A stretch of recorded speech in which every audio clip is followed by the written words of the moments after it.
কাউকে অফার করা হলো, তাকে 50 লাখ টাকা দেওয়া হবে, বিনিময়ে তার পায়ের এখান থেকে কেটে নেওয়া হবে। রাজি আছো কেউ? আরে কি বলো, একটা এক পা দিয়ে তো আরেক পা দিয়ে আমরা হাঁটতে পারবো তো? রাজি নাই? 50 লাখ, আচ্ছা 1 কোটি, এক পা আরেক পা আছে না? কে ল্যাংড়া খোড়া মানুষের বাচ্চা কাচ্চা নাই? ওরা কি জীবন উপভোগ করে না? করে। আল্লাহ সবাইকে তো সবাই যার যার মতো করে জীবন উপভোগ করে, ঠিক না? 50 লাখ টাকার বিনিময়ে পা দিতে পারবা না? ওকে ঠিক আছে, একটা চোখ 10 লাখের বিনিময় দিবা না? তার মানে বুঝা গেল তোমার হিসেবে 10 লাখ টাকা দামের চোখ আছে দুইটা, তোমার কাছে কত হইলো? 20 লাখ তোমার হিসেবে। 50 লাখের পা আছে কয়টা? 1 কোটি। 1 কোটি এগুলো তো তারপরে রিপ্লেস করা যায়। যারা পায়ের বদলে তুমি প্লাস্টিকের পা লাগাইতে পারবা, লোহার পা লাগাইতে পারবা, কিন্তু আমাদের শরীরে এমন অনেক কিছু আছে যেটা রিপ্লেসমেন্ট নাই। যেমন হার্ট, হৃদয়, যেমন অনেক নার্ভ আছে, মস্তিষ্ক আছে, এগুলো কোনো রিপ্লেসমেন্ট নাই। কি নাই? যেমন দেখো একটা লোক যদি কোমায় চলে যায়, বলাটা কোমায় চলে যায়, ওই যে প্যারালাইজড হয়ে যায়, ওর কিন্তু আর ঠিক হয় না, জানো? এমন না যে কোনো সুস্থ মানুষের বডির কোনো একটা রগ, কোনো একটা রক্ত, কোনো একটা পার্টস নিয়ে এসে ট্রান্সফার করে দিলে ঠিক হয়ে যায়, কিন্তু হয় না। হয়েছে? যারা প্যারালাইজড হওয়ার পরে ঠিক হয়েছে ওরা কারা? যাদেরকে থেরাপি দিছে, চিকিৎসা করছে, একটু এক্সারসাইজ করেছে, তারা হয়তো ঠিক হয়েছে। তাহলে তোমার হিসেবে তোমার কাছে পা আছে কয় টাকা দামের? 1 কোটি। এটা তোমার হিসেবে। ধরো না একজন আমেরিকার লোক, বিজনেসম্যান, যদি তাকে অফার করা হয় তার একটা পা নাই, আর যদি তাকে অফার করা হয় এক্স্যাক্টলি আল্লাহ যেরকম পা দিছে সেম পা এরকম করবো, একবারে ডান পা যেরকম ঠিক বাম পা এরকম হয়ে যাবে, তুমি কত টাকা দিতে রাজি আছো?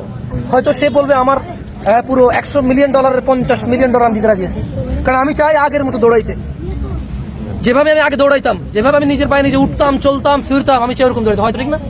তোমার হিসাবে এটা 50 লাখ, তার কাছে এটা $50 মিলিয়ন পা, তার কাছে এটা কত $1 মিলিয়ন পা? 50 মিলিয়ন। এগুলো কি রিজিক না? এই পৃথিবীতে সবচাইতে দুর্বল, সবচাইতে লো ক্যাটাগরির রিজিক হচ্ছে টাকা। পৃথিবীর সবচেয়ে লো ক্যাটাগরির রিজিক কি? টাকা। বাট এটা নিয়ামত, এটা কি নিয়ামত, আলহামদুলিল্লাহ। কিন্তু সবচেয়ে বড় রিস্ক হচ্ছে তাওহীদ। কি? আল্লাহর একত্ববাদিতা। কি? এটা হচ্ছে সবচেয়ে বড় রিজিক, কারণ এটা জান্নাতে ঢুকাবে। কোথায় ঢুকাবে? জান্নাতে। কি হবে? এইভাবে স্বর্ণ খচিত চেয়ারে হেলান দিয়ে জান্নাতীরা এক অপরের সাথে গল্প করবে। সেগুন কাঠ না রে ভাই, স্বর্ণ খচিত আসন। কি আসন? জান্নাতীরা হেলান দিয়ে কি করবে? আড্ডা দিবে, এবং যা তাদের মনে চায় তা ওরা পাবে। কোথায়? হাতের নাগালে। কোথায় পাবে? হাতের নাগালে। ওদের পায়ের নিচে দিয়ে ঝর্ণা বইবে দুধের। সুবহানাল্লাহ। এই জান্নাত পাবে তাওহীদের কারণে। কিসের কারণে? তাওহীদের কারণে।